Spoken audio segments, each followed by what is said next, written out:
Welcome to Pax Europiana here from the Austrian Parliament, here with my Bosnian flag, and I call for Austria to support Bosnia to be EU candidate country and not to have any further conditions like the Croatians try to impose any kind of crazy thing like election reform. That can be all done after the EU candidate status and also NATO membership is achieved.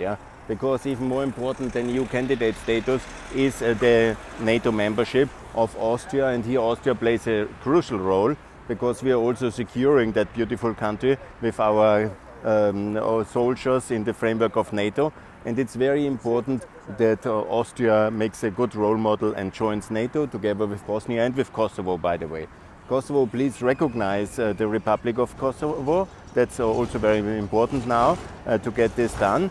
And also then we can, after NATO and the Euro introduction, let's not forget, it must be also the Euro in Bosnia. That's very easy to do because the Bosnian mark is back to the Euro. You can basically pay everywhere with the Euro already because of the 1-to-2 relation. And after all this is done, NATO, the EU candidate status and the Euro, and then it's time to do the reforms and this solution of the Republika Srpska. I know that sounds radical because there is elections on the 2nd of October. Then people accuse me, oh, the dissolution of the Republika Srpska, you are destroying the constitutional order of Republika Srpska, which is the result of genocide. And I was never in favor of that compromise. It might have been necessary back then, but now it's abused by Russia, by Vucic and Dodik, their instruments, Putin's instruments in the region, to block the NATO and EU future of that country. And then the reputation gets into dysfunctional and so.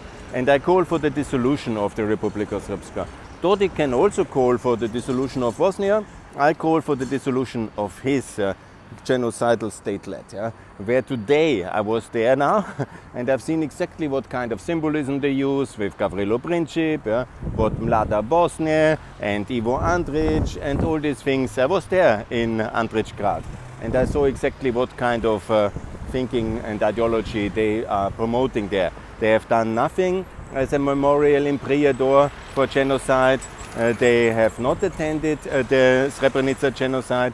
They have done nothing for Omorska, for the concentration camp, that there is a memorial site, and so on and so on and so on. And they are working with Putin. Dodik was in St. Petersburg. They are not in any form solidarity with Ukraine. And I am not going to stand for that one.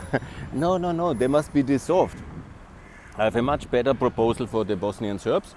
First of all, I'm calling for the opening of the Austrian labor market, and everybody is welcome, and you will have a much better life in Austria than in what Dodik is offering to you. So come to Austria, you are very welcome.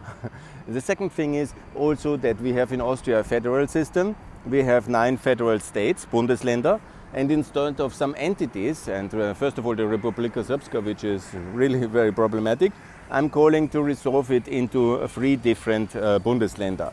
Krajina, the Drin Valley, that's the north, the Drin Valley, that's the east, and the Southern Herzegovina, that's around Trebinje in the south. And these 3 new Bundesländer will work much better for the Serbs and for all citizens, because it's not only ethnic Serbs living in Republika Srpska. The whole country is still very mixed, and that's what European countries should be.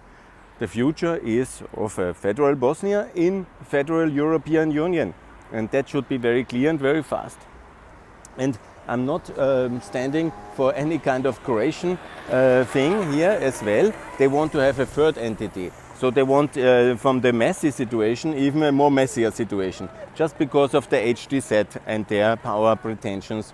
And then Croatia is doing tribal politics for the question of Bosnia and Bosnian Croats, and with all my best understanding of that situation. That's not helpful. That's actually very counterproductive. And I criticize the Croatians all the time for that. You should work for Bosnia to be NATO, to be EU candidate country, and to have also the euro as currency. That's the task. And in the second step, we can then move to adopt the EU sanctions against Russia. This is also missing in Bosnia because of the veto of the Republika Srpska. And instead, the Croatians, to my utter annoyance, make a lot of noise with the Russians together. The only thing which would happen is to send the Russian ambassador outside of Bosnia and to declare him non grata. I have seen his interviews. This was outrageous what this man is saying. And that the Croatian president, and also Mr. Plenković, who is the darling of everybody in Brussels seemingly, but he is in this kind of competition with the president Mijanović, and they are very negative personalities in my views. It's tribal politics. I was hoping that Croatia will be a real friend and doing something for Bosnia now, for example, piggybacking Bosnia into the euro. That would have been easily possible. Kosovo and Montenegro have the euro. You know that. And instead, then when the Croatians are then abusing their power to block the EU candidate status and NATO accession of Bosnia, that makes them on one level like Dodik. That's really very bad. And I have all the respect for all the Croatians in Bosnia. I want to have them a better life in NATO, with the euro and in the EU. And that's the way to do it. And all of them anyhow have already Croatian passport and are EU citizens, let's not forget. It's only about the HDZ power pretensions, and that we shouldn't endorse. No. Electoral reform and constitutional reform can all happen once NATO membership is done, and once also the EU labor market is open for all Bosnians, and the euro is there, and the EU candidate status. Then after 2024, we can go into all this federalism and the reform of the structures, and I'm very much in favor, and I made already the very clear plan with the 9 regions, like in Austria, and it makes a lot of sense. 5 from the federation, 1 for Brčko and the Posanina, and 3 for the Republika Srpska, ex-Republika Srpska. And that is much more logical and then it will be a unitary federal state with, like Austria, exactly like Austria. And there's a logic in that one as well. We have been 40 years together, Austria and Bosnia, but I've looked around and it's not a lot of Austrian, Bosnian memorial sites. So I just could choose this one. There's much more for Serbia here. Whenever we have 200,000 Bosnians in Austria and 350,000 Serbs, probably the numbers are mutually not exclusive, so it's not 550,000 all in all. But the thing is, there is a lot of them, but we don't have, for the 40 years we were together, we don't have this kind of central Bosnian museum or the monument sites, and that's something I want to change as well, because it should be in the awareness of Austria that Bosnia was part already of Austria. Of course, it was a bit complicated, but we waged almost a world war, and ultimately a world war for that reason. It was very contentious in the annexation crisis, in the Great Eastern Crisis, World War I. It was meaningful for Austria. We didn't really treat it very well. We have also our colonial sins to ask for forgiveness, but we must be aware of this. And there must be a central Bosnian museum for the 40 years together in Vienna. Absolutely. Where is that? It's missing. And most of all, of course, to work for the EU and NATO future, also of Austria to be in NATO and Bosnia to be in the Euro, the EU and NATO. Good. For the elections, I call to vote only for pro-NATO parties, because that's the most important question. Parties who are opposing NATO, you should never vote on the 2nd of October. Good. That's now for me. I think I covered all the issues of federalism. It's always a bit, when I do these spontaneous videos, I have to think federalism, NATO, Euro, the openness of the Austrian labor market, the memorial site in Omaska, and also Bijeljina, and also Prijedor. What else? Srebrenica, Srebrenica, it must be also the denial of Srebrenica should be under Austrian criminal law also. It's in Bosnia now, and they should be also here, because here when there are some of the diaspora who deny these things, they should be prosecuted like Holocaust denials. That's very important. I call Alma Sadic to do that. And for Alma Sadic, I'm very happy actually. She's probably the best symbol for Austrian-Bosnian relations. She came as a refugee child at the age of 10 to Austria, and she is now fully into this society. She is even the Minister of Justice, and she is actually cleaning up the country. I made several videos on that one. Yes, and Bosnia to stand in solidarity with Ukraine, that's also very clear. And Ukraine could also do more for Bosnia. I'm criticizing Ukraine now 5 years for not having their own Balkan politics. And then they have even, some people have made Bosnia a negative example. The arrogance of Ukraine is also from time to time a little bit worrying. But now, of course, in the full solidarity with Ukraine. I don't want to criticize them in public today when they got again missile hit by the terrorist state of Russia against Odessa.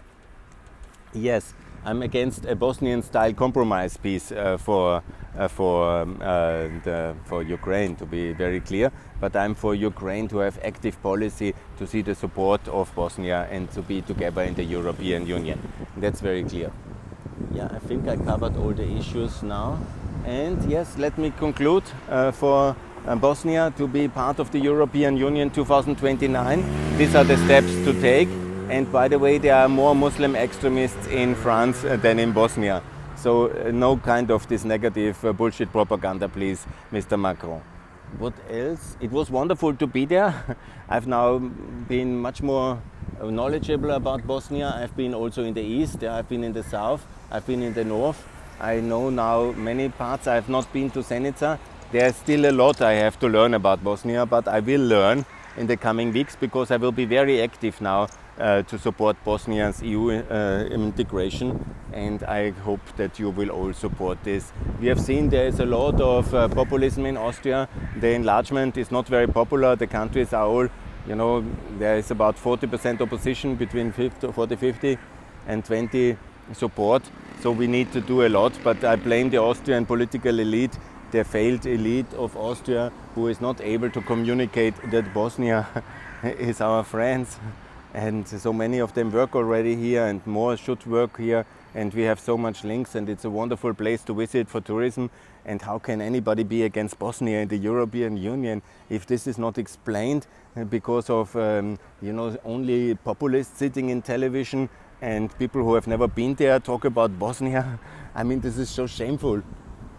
Yeah, the Austrian level of political commentators is so low, you know, uninformed, like they were famous 20 years ago in Haider's party, and then they are allowed to speak in television every evening.